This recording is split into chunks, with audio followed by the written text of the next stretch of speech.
ಬೆಂಗಳೂರಿನ ಪದ್ಮನಾಭ ನಗರದಲ್ಲಿ ಇಂದು ಗ್ಯಾರಂಟಿ ಯೋಜನೆಗಳ ಅನುಷ್ಠಾನ ಸಮಿತಿ ಕಚೇರಿ ಹಾಗೂ ಕಾಂಗ್ರೆಸ್ನ ಜನಸಂಪರ್ಕ ಕೇಂದ್ರವನ್ನು ಉಪಮುಖ್ಯಮಂತ್ರಿ ಡಿಕೆ ಶಿವಕುಮಾರ್ ಉದ್ಘಾಟನೆ ಮಾಡಿದರು.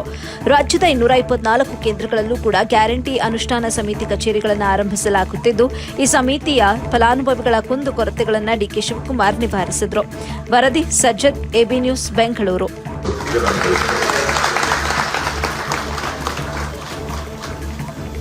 ವೇದಿಕೆಯಲ್ಲಿ ರೇವಣ್ಣವರಿದ್ದಾರೆ, ನಮ್ಮ ಸೂರಜ್ ಹೆಗ್ಡೆಯವರಿದ್ದಾರೆ,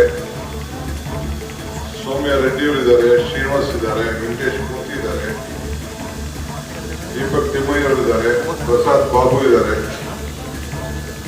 ನಮ್ಮ ಜಿ ಕೃಷ್ಣಪ್ಪ ಅವರಿದ್ದಾರೆ, ಪ್ರಮೋದ್ ಅವರು ಈ ಒಂದು ಜವಾಬ್ದಾರಿಯನ್ನು ವಹಿಸಿಕೊಂಡಿದ್ದಾರೆ, ಬಾಲಕೃಷ್ಣ ಇದ್ದಾರೆ, ಪ್ರಹ್ಲಾದ್ ರೆಡ್ಡಿ ಮತ್ತು ನಮ್ಮ ಬ್ಲಾಕ್ ಕಾಂಗ್ರೆಸ್ನ ಕೆಲವು ಅಧ್ಯಕ್ಷರು, ಮುಖಂಡರು, ಕಾರ್ಯಕರ್ತರು, ಮಹಿಳಾ ಕಾರ್ಯಕರ್ತರು ಇದ್ದಾರೆ. ನಾರಾಯಣಸ್ವಾಮಿ ಇದ್ದಾರೆ, ಎಚ್ ನಾರಾಯಣ್ ಇದ್ದಾರೆ, ಮಾಜಿ ಕೌನ್ಸಿಲರ್ ಸುರೇಶ್ ಕೂಡ ಇದ್ದಾರೆ. ನಾನು ಸೌಮ್ಯ ರೆಡ್ಡಿಗೆ ಮಾತಾಡಿಸಲಿಲ್ಲ, ಯಾಕೆಂದ್ರೆ ಈಗ ತಾನೇ ಅಧ್ಯಕ್ಷರಾಗಿ ನೇಮಕ ಆಗಿದ್ದಾರೆ. ಅದು ಸಪರೇಟ್ ಆಗಿ ಅವರು ಏನು ಮಾತಾಡಿದ್ರು ರಾಜ್ಯಕ್ಕೆ ಒಂದು ದೊಡ್ಡ ಸಂದೇಶ ಹೋಗ್ಬೇಕಾಗ್ತದೆ. ಆ ದೃಷ್ಟಿಯಿಂದ ನಾಳೆ ಸ್ವತಂತ್ರ ದಿನಾಚರಣೆ ಆದ ಮೇಲೆ ಅವರು ಮಾತಾಡ್ತಾರೆ. ಹೊಸ ಅಧ್ಯಕ್ಷರು ಏನು ಮಾತಾಡ್ತಾರೆ ಅಂತೇಳಿ ರಾಜ್ಯದ ಜನತೆ, ವಿರೋಧ ಪಾರ್ಟಿಯವರು, ನಮ್ಮ ಪಾರ್ಟಿಯವರು, ಮಾಧ್ಯಮ ಎಲ್ಲ ಕೂಡ ಗಮನಿಸ್ತಾ ಇರ್ತಾರೆ. ಅದಕ್ಕೆ ಅವರು ಸಪರೇಟ್ ಆಗಿ ಮಾತಾಡ್ತಾರೆ.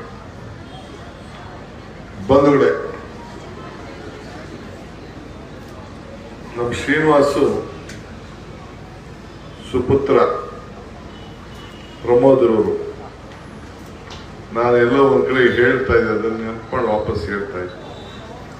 ಪುರಂದರದಾಸರು ಮಾತ್ರ ಇದು ಭಾಗ್ಯ, ಇದು ಭಾಗ್ಯ, ಇದು ಭಾಗ್ಯವಯ್ಯ, ಪದುಪದಾಪನ ಪಾದ ಭಜನೆ ಪರಮ ಸುಖವಯ್ಯ ಅಂತೇಳಿ. ಹಂಗೆ ಪದ್ಮನಾಭ ನಗರ